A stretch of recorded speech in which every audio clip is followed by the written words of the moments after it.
আসসালামু আলাইকুম সবাইকে। আমি আমার এই দুনিয়ার জান্নাতে প্রবেশ করতেছি। এটা হচ্ছে আমার এই দুনিয়ার জান্নাত, যেখানে আমি বসবাস করি। এটা হতে পারে ভাড়া বাসা, হতে পারে ছোট বাসা, হতে পারে এই বাসাটার মধ্যে কিছুই নাই। তবে এই বাসাটায় যা আছে তা আমার কাছে মনে হয় বিশ্বের কারো কাছেই নাই।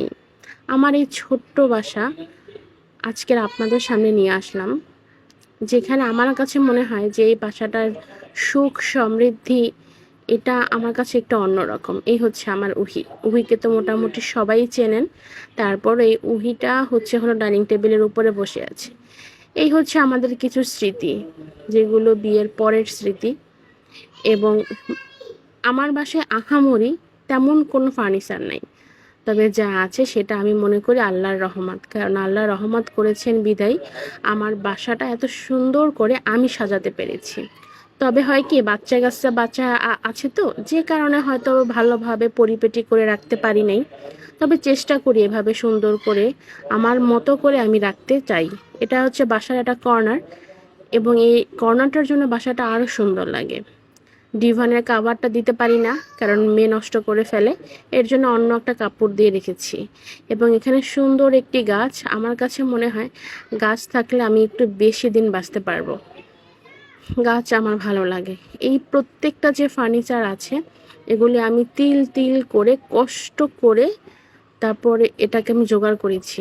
সাথে রান্না করলাম কি কি, এখানে আছে পোয়া মাছ, দেশি মুরগি আছে, ডিম আছে, আমড়া তরকারি রান্না করা আছে, সাথে আছে হলো পোলাও এবং সালাদ। এই ভালোবাসার সংসার থেকে আজকে এই পর্যন্ত বিদায় নিচ্ছি। আপনারা ভালো থাকবেন, আমার জন্য দোয়া করবেন। আসসালামু আলাইকুম সবাইকে। আমি আমার এই দুনিয়ার জান্নাতে প্রবেশ করতেছি। এটা হচ্ছে আমার এই দুনিয়ার জান্নাত, যেখানে আমি বসবাস করি। এটা হতে পারে ভাড়া বাসা, হতে পারে ছোট বাসা, হতে পারে এই বাসাটার মধ্যে কিছুই নাই। তবে এই বাসাটায় যা আছে তা আমার কাছে মনে হয় বিশ্বের কারো কাছেই নাই।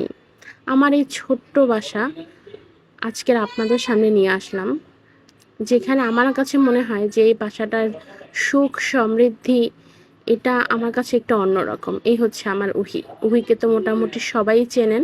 তারপর এই উহিটা হলো ডাইনিং টেবিলের উপরে বসে আছে।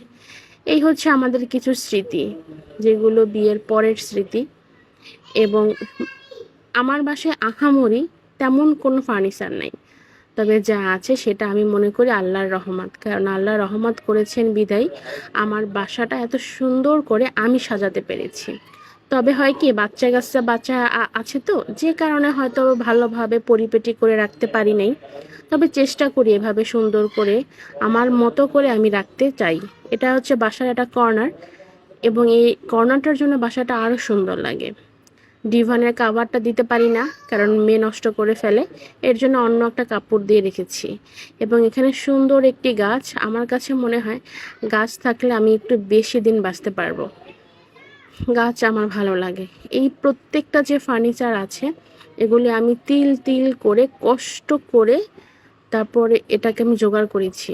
সাথে রান্না করলাম কি কি, এখানে আছে পোয়া মাছ, দেশি মুরগি আছে, ডিম আছে, আমড়া তরকারি রান্না করা আছে, সাথে আছে হলো পোলাও এবং সালাদ। এই ভালোবাসার সংসার থেকে আজকে এই পর্যন্ত বিদায় নিচ্ছি। আপনারা ভালো থাকবেন, আমার জন্য দোয়া করবেন।